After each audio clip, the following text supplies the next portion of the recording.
दोस्तों, आज फ्रांसीसी कंपनी डसॉल्ट एविएशन ने भारत को राफेल के सोर्स कोड को देने को लेकर खुलकर बात करी है। जो भारत और फ्रांस के बीच में मुद्दा बन रहा था कि फ्रांस हमें सोर्स कोड क्यों नहीं दे रहा है, इसके बारे में अब खुलकर फ्रांस ने बोला है। दरअसल भारत और फ्रांस के बीच में बहुत सारी डिफेंस डील हुई और हम भारतीय भी इस बात को लेकर गुस्सा हैं कि फ्रांस ने इतना महंगा राफेल हमें बेचा, 2000 करोड़ के आसपास राफेल मिलता है और फ्रांस हमें सोर्स कोड तक नहीं दे रहा, जिससे हम राफेल को अपने हिसाब से मॉडिफाई भी नहीं कर पा रहे, ना ही हमारे स्वदेशी हथियार राफेल के अंदर लग पा रहे हैं। परंतु अब एक प्रसिद्ध डिफेंस साइट के कुछ जो पत्रकार हैं, उन्होंने जब फ्रांसीसी कंपनी से पूछा कि आखिरकार आप लोग क्यों सोर्स कोड हमें नहीं दे रहे हो, तो उसके पीछे उन्होंने वजह बताई कि राफेल के अंतर्गत जो रडार आती है उसको फ्रांसीसी कंपनी थेल्स की तरफ से बनाया जाता है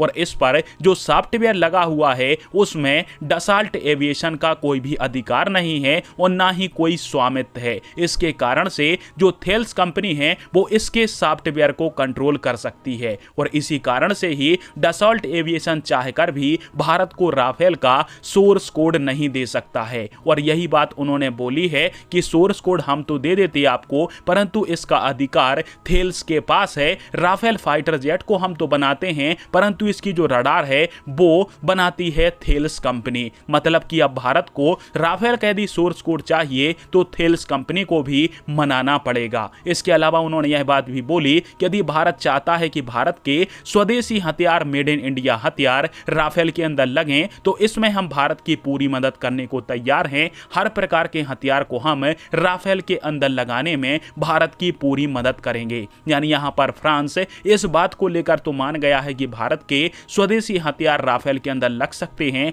परंतु सोर्स कोड को लेकर उसका यही कहना है कि इसका अधिकार हमारे पास नहीं है। और फ्रांस की कंपनी डसॉल्ट एविएशन का यह कहना सच भी है। राफेल के रडार को सच में फ्रांसीसी कंपनी थेल्स के द्वारा बनाया गया है और थेल्स ने ही राफेल के रडार का सॉफ्टवेयर बनाया है, जिसके कारण से यदि भारत को सोर्स कोड चाहिए तो फिर फ्रांस की कंपनी थेल्स से भी बातचीत करनी पड़ेगी। हालांकि इसके उलट रशिया की यदि बात करें तो रशिया के फाइटर जेट के पार्ट्स भी रशिया की अलग अलग कंपनियां बनाती हैं, परंतु रूस फिर भी बिना किसी हिचक के भारत को सोर्स कोड देने को तैयार है। परंतु फ्रांसीसी कंपनी अभी भी भारत को सोर्स कोड देने को खुलकर बात नहीं कर रही है। उसमें उसका यही कहना है कि हमें थेल्स से भी पूछना पड़ेगा। हालांकि आप सभी को क्या लगता है, और फ्रांसीसी कंपनी के साथ बिना सोर्स कोड के क्या राफेल की डील भारत के लिए ठीक रहेगी या फिर नहीं? नीचे कमेंट करके जरूर बताएं। जय हिंद।